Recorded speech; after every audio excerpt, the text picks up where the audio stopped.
BBI learning এর আজকের ভিডিওতে সবাইকে স্বাগতম। এই ভিডিওটিতে আমরা ডাবল অ্যাকাউন্ট সিস্টেম অধ্যায় হতে ইলেকট্রিসিটি কোম্পানির একটি অঙ্ক সমাধান করেছি।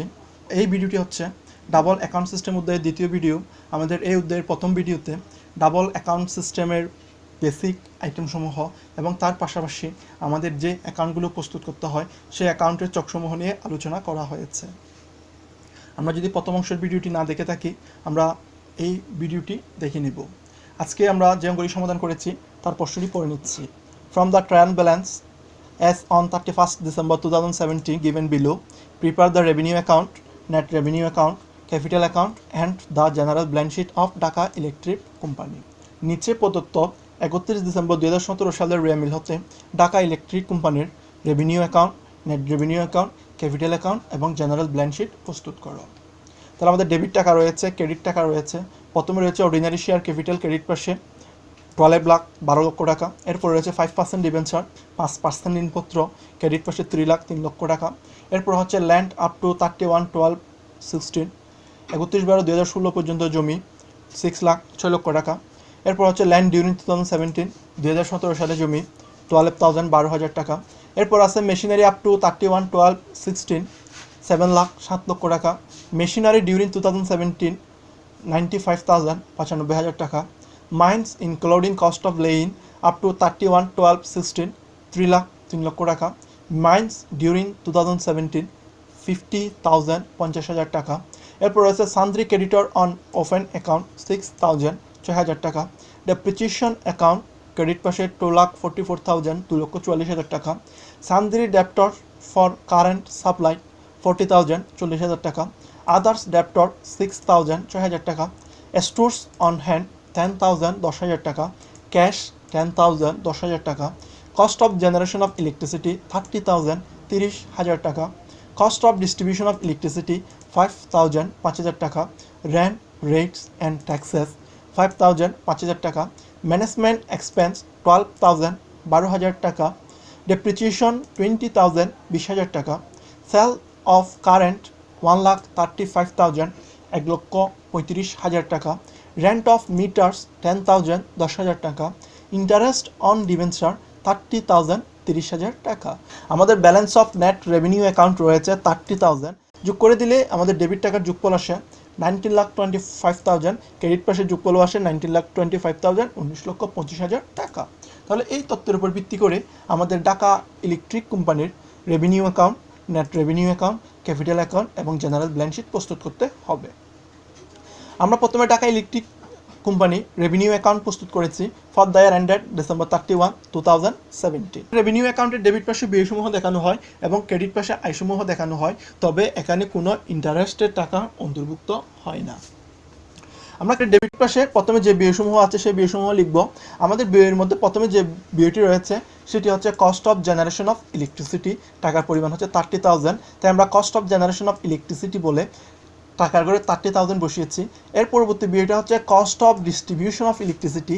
টাকা হচ্ছে 5,000, cost of distribution of electricity বলে 5,000 টাকা বসালাম। এরপরে রয়েছে রেন্ট রেটস অ্যান্ড ট্যাক্সেস। টাকার পরিমাণ হচ্ছে 5,000 টাকা। আমরা রেন্ট রেটস অ্যান্ড ট্যাক্সেস বলে 5,000 টাকা বসালাম। এরপরে রয়েছে ম্যানেজমেন্ট এক্সপেন্স 12,000 টাকা।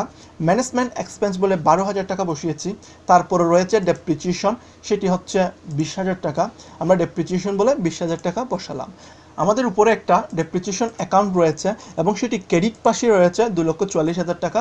এটা হচ্ছে আমাদের জন্য অবচয় সঞ্চিতি, তাই আমরা খরচের মধ্যে শুধু ডেপ্রিচিয়েশনটাই দেখাবো। এরপরে ক্রেডিট পাশে যাচ্ছি। আমাদের ক্রেডিট পাশে আয়সমূহ বসে। আয়সমূহের মধ্যে প্রথমে রয়েছে সেলস অফ কারেন্ট, সেটা হচ্ছে 1,35,000 টাকা।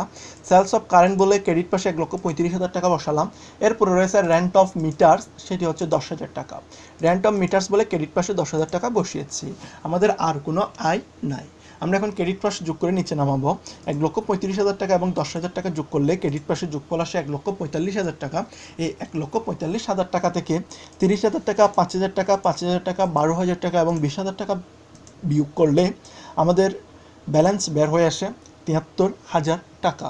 পাশে লিখে দিলাম balance credit two net revenue account. এই 73,000 টাকা ব্যালেন্সের টাকাটিকে আমাদের নেট রেভিনিউ অ্যাকাউন্টে ট্রান্সফার করতে হবে।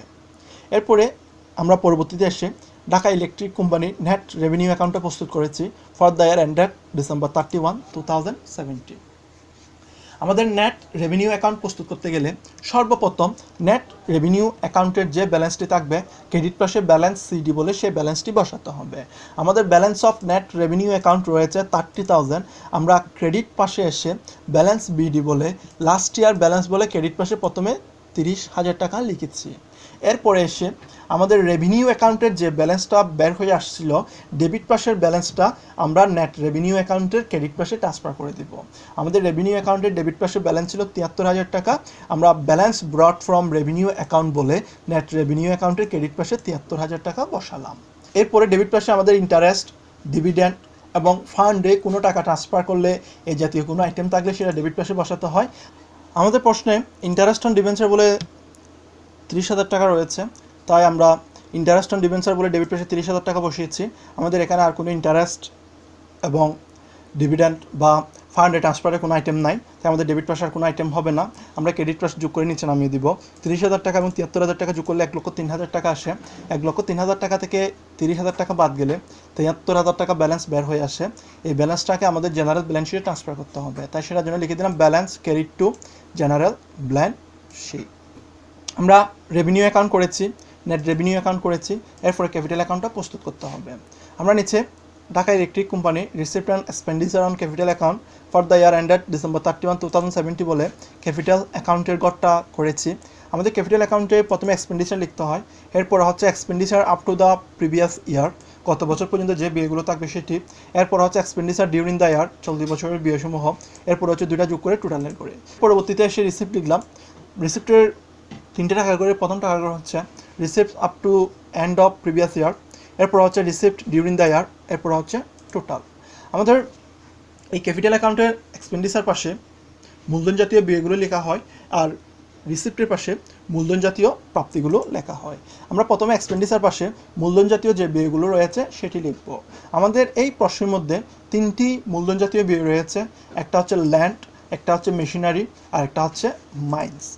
আমাদের ল্যান্ডের মধ্যে 31/12/16 পর্যন্ত ডেবিট হচ্ছে 6 লক্ষ টাকা, আবার ডিউরিং 2017 হচ্ছে 12,000 টাকা।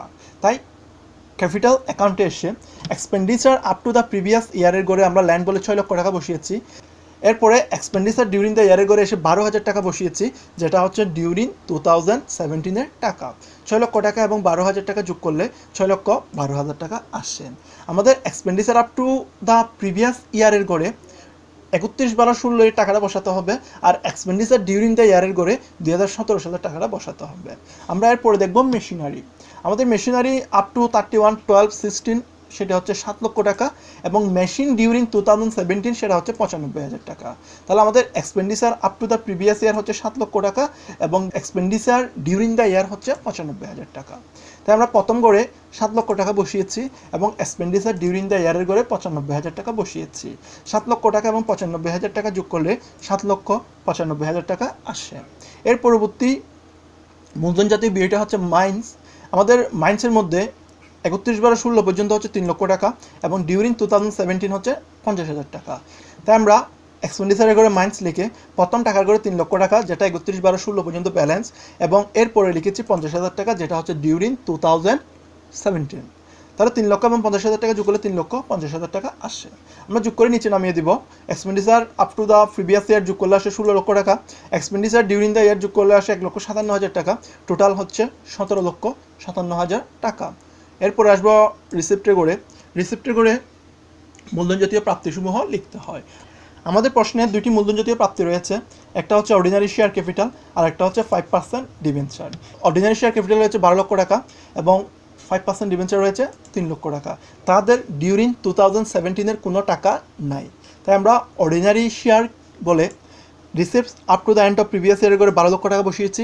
যেহেতু ডিউরিং 2017 কোনো টাকাই দেওয়া নাই, তাই আমরা ডিউরিং দ্য ইয়ার খালি রেখেছি, তাহলে টোটাল 12 লক্ষ টাকা।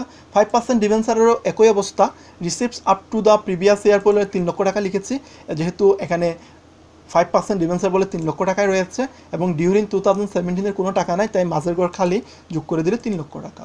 12 লক্ষ টাকা এবং 3 লক্ষ টাকা যোগ করে নিচে নামিয়েছি 15 লক্ষ টাকা, এই পাশেও যোগ করে নিচে নামালাম 15 লক্ষ টাকা। তাহলে আমরা এখন ক্যাপিটাল অ্যাকাউন্টের এক্সপেন্ডিচার পাশে যোগফলও পেয়ে গেছি এবং রিসিপ্টসের পাশে যোগফলও পেয়ে গেছি। এরপর আমরা জেনারেল ব্যালেন্স শিটটা সম্পন্ন করব। Dhaka Electric Company general balance sheet for the year ended December 31, 2017। আমরা জেনারেল ব্যালেন্স শিটের এর পাশে লাইবিলিটিসটা লিখব, এর পাশে অ্যাসেটসটা লিখব। তাই আমরা প্রথম করে নিয়েছি লাইবিলিটিস টাকা, পরবর্তী করে হচ্ছে অ্যাসেটস এবং টাকা। ক্যাপিটাল অ্যাকাউন্টের টোটাল এক্সপেন্ডিচার পাশের যে যোগফলটা ছিল সেটা আমরা অ্যাসেটসের পাশে টোটাল ক্যাপিটাল এক্সপেন্ডিচার বলে লিখে দিব এবং রিসিপ্টসের পাশে যে যোগফলটা ছিল সেটা লাইবিলিটিসের পাশে টোটাল ক্যাপিটাল রিসিপ্টস বলে লিখে দিব। তাই আমরা লাইবিলিটিসের পাশে টোটাল ক্যাপিটাল রিসিপ্টস বলে রিসিপ্টের গড়ে যোগফল 15 লক্ষ টাকা বসিয়েছি। এরপরে আমাদের অন্য কোনো চলতি দায় থাকলে সেটা বসাতে হবে এবং কোনো ধরনের ফান্ড থাকলে সেটা বসাতে হবে। তাহলে টোটাল রিসিপ্টস বসানোর পরে আমাদের এখানে যে চলতি দায়টা রয়েছে সেটা হচ্ছে সান্দ্রি ক্রেডিটর্স অন ওপেন অ্যাকাউন্ট, টাকার পরিমাণ হচ্ছে 6000 টাকা। তাই আমরা লাইবিলিটিসের পাশে সান্দ্রি ক্রেডিটর্স বলে টাকার গড়ে 6000 টাকা বসিয়েছি। এরপর আমাদের একটি ডেপ্রিসিয়েশন ফান্ড রয়েছে, এই ডেপ্রিসিয়েশন অ্যাকাউন্টটি হচ্ছে 2,44,000 টাকা। তাই আমরা ডেপ্রিসিয়েশন ফান্ড বলে 2,44,000 টাকা বসিয়েছি। এরপরে যখন আমরা নেট রেভিনিউ অ্যাকাউন্ট করেছিলাম তখন নেট রেভিনিউ অ্যাকাউন্টের একটা ব্যালেন্স বের হয়ে আসছিল। এই নেট রেভিনিউ অ্যাকাউন্টের ব্যালেন্সটাকে আমাদের জেনারেল ব্যালেন্স শিটের লাইবিলিটিসের পাশে ট্রান্সফার করতে হবে। টাকার পরিমাণ হচ্ছে 73,000 টাকা। আমরা balance of net revenue account বলে টাকার গড়ে 73,000 টাকা লিখেছি। এবার আসবো অ্যাসেটসের পাশে। অ্যাসেটসের পাশে প্রথমে টোটাল ক্যাপিটাল এক্সপেন্ডিচার বলে এক্সপেন্ডিচার পাশে যোগফল 17,57,000 টাকা বসিয়েছি। এরপর এখানে আমাদের চলতি সম্পদগুলো বসাতে হবে। আমাদের চলতি সম্পদের মধ্যে এখানে রয়েছে সান্দ্রি ডেপ্টর ফর কারেন্ট সাপ্লাইস, টাকার পরিমাণ হচ্ছে 40,000 টাকা। আরেকটি রয়েছে আদার্স ডেপ্টর, টাকার পরিমাণ হচ্ছে 6,000 টাকা। স্টোরস অন হ্যান্ড রয়েছে, টাকার পরিমাণ হচ্ছে 10,000 টাকা। ক্যাশ রয়েছে, টাকার পরিমাণ হচ্ছে 10,000 টাকা। আমাদের 4টা কারেন্ট অ্যাসেটস আছে, এই কারেন্ট অ্যাসেটসগুলো আমরা এখন অ্যাসেটসের পাশে বসাবো। আমরা সান্দ্রি ডেপ্টর বলে 40,000 টাকা বসিয়েছি, আদার ডেপ্টর হচ্ছে 6,000 টাকা সেটা বসিয়েছি এবং স্টোর অন হ্যান্ড হচ্ছে 10,000 টাকা, ক্যাশ হচ্ছে 10,000 টাকা। তার নিচে এসে স্টোরস অন হ্যান্ড 10,000 টাকা বসালাম, ক্যাশ অ্যাট ব্যাংক 10,000 টাকা বসালাম। অ্যাসেটসের পাশ যোগ করলে 17,57,000, 40,000, 6,000, 10,000, 10,000 যোগ করলে 18,23,000 টাকা আসে। একইভাবে লাইবিলিটিসের পাশের 15 লক্ষ টাকা, 6,000, 2,44,000 টাকা এবং 73,000 টাকা যোগ করলে আমাদের 18,23,000 টাকা আসে। জেনারেল ব্যালেন্স শিটের অবশ্যই উভয় পাশ সমান হতে হবে। আমাদের পরবর্তী ভিডিওতে এই অধ্যায় হতে আরও অঙ্ক সমাধান করা হবে। আমাদের পরবর্তী ভিডিওগুলো পেতে চাইলে বিবিএ ই-লার্নিং এই ইউটিউব চ্যানেলটি সাবস্ক্রাইব করে রাখবো এবং তার পাশে রাখা নোটিফিকেশন আইকনটি অন করে দিব।